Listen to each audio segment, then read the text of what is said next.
ብራቪንዳ እዚህ ቢኖርና አንድ ጋር ልጃችሁ ተሰደጉ ደስ ይለኛል። አንተ ራሱ ንገረልን ኮሽ ቁጭ ብለን እንነጋገር። አይ ስልሽ እየተግባባ ነው። አብረሽና ሩታ አብረው ሆኖ ያሳልፉ በጣም አሪፍ ነው። እየተግባባ ነው። ጤንነት በጣም አሪፍ ነው። እንደዚህ የታሰበው ነው ነገር በፍጹም እንግባባ አንችል። አንግባባ አንተ እንኳን አታርቃችሁ ይታረቁ። እስኪ አንተ እንኳን ምን ችግር አለው? እስኪ ይታረቁ። አይ ችግር አለው ወይ? ምን ችግር አለው? በደንብ ችግር አለው። በጣም በጣም ጥሩ ሰው ነው።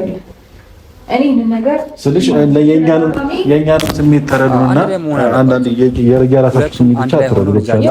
እኛንም ተረዱ እንጂ ሩታ አንድ ክላስ ሰተሽው ብሎ ኖርማል ነው። ቀለል ነገሮችን ማቅለል ነው። እስኪ ልመርቃችሁ። ከሀገር ውጭ ያላችሁ በሰላም ወደ ሀገራችሁ ይመልሳችሁ። ስራችሁ ይባረክ፣ ገንዘባችሁ ይባረክላችሁ፣ ኑሯችሁ በሙሉ የተባረከ ይሁን።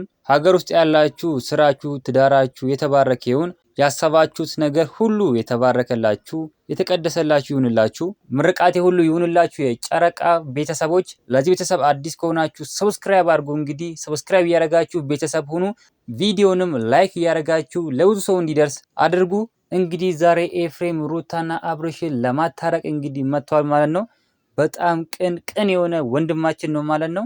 እንግዲህ ታረቁ። ልጅ ብቻውን ማደግ የለበትም። ልጅ ከአባትና ከእናቱ ጋር ነው ማደግ ያለበት ብሎ መጥቷል ማለት ነው። እንግዲህ ሩታም አዝማሚያዋ ምንም ደስ የሚል አይደለም። እንግዲህ አብርሽም ደግሞ ከሄርሜላ ጋር ሆኗል ማለት ነው። ግን አንድ ላይ ቢሆኑና ልጃቸውን ቢያሳድጉ በጣም ቆንጆ ነው።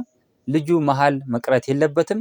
አንድ ላይ ሆነው ሁለቱም አንድ ላይ በጋራ ማሳደግ አለባቸው እንላለን።